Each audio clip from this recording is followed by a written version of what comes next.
Now, the world is losing trust in the dollar as a safe haven. A major blow came after Germany's Bundesbank demanded the repatriation of a big chunk of its gold being held in the US because, as Artis Gianni reports, some are concerned the assets of foreign nations in the Federal Reserve are not secure or even there.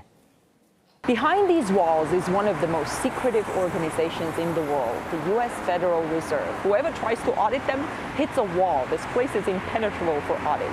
For years, the U.S. Federal Reserve has been the place where many countries have stored a big chunk of their nation's wealth. As the countries weathered different waves of economic crisis, economic instability, the Federal Reserve seemed to them like a more or less secure place to keep their funds. But are the funds really secure, or are they even there? There has been speculation for a long time that the Fed doesn't actually have much gold, that it has either sold it off, lent it out, or used it as collateral for borrowings. Either way, there are many claims that the gold that is being stored on behalf of many nations doesn't actually exist. Germany has recently decided to bring home all its gold, but the Federal Reserve said that it's not possible, that it would need until 2020 to be able to accomplish such a transfer. Germany then asked to visit the Fed vaults to make sure that the gold is actually there, but the Fed first refused to permit Germany to examine its own gold. Then the Germans apparently insisted, and the Fed did open only one of 9 rooms, but they were not permitted to either enter or touch the gold. The German government has stored about half of its gold supply with the U.S. Federal Reserve, so they're understandably nervous. This makes not only Germans nervous, of course. U.S. financial institutions have a history of selling things that don't exist. One example, last year Goldman Sachs were proven to have been selling gold certificates to the public, saying that they were backed by real gold in their vaults.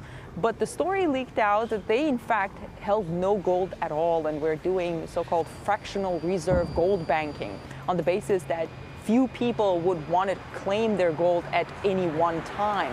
And looking further back in history, during World War II, the Fed came to many countries in Asia, Latin America, and Africa, and told them their gold holdings might not be safe because of the war, and that they should permit the Fed to take all of it to the U.S. for safekeeping.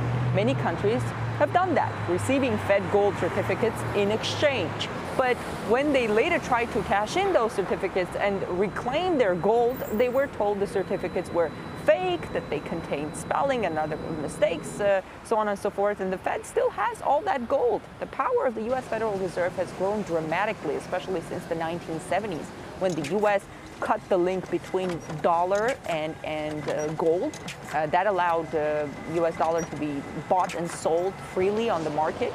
And with the U.S. dollar being the main reserve currency, the U.S. has basically been able to tax the whole world. It can just devalue other countries' holdings by printing more money.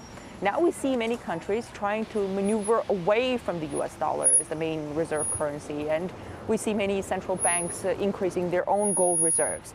And it seems after all these years, the world decided they put too much power in this one building. Well, the Germans were infuriated when the US Federal Reserve didn't even let them examine their own assets properly. Peter Boehringer, the founder and chairman of the German Precious Metal Association, says that's a bad sign. We have pressured Bundesbank a lot. We have sent a lot of questions there, and other parties have as well.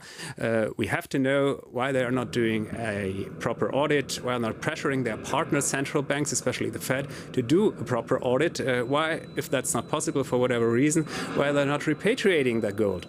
So there's a lot of reasons and questions unanswered. The US or the Fed is nowadays monetizing between 60% and 80% of newly emitted federal debt, federal treasury bonds. There's basically no foreign free market buying for the US dollar treasury debt.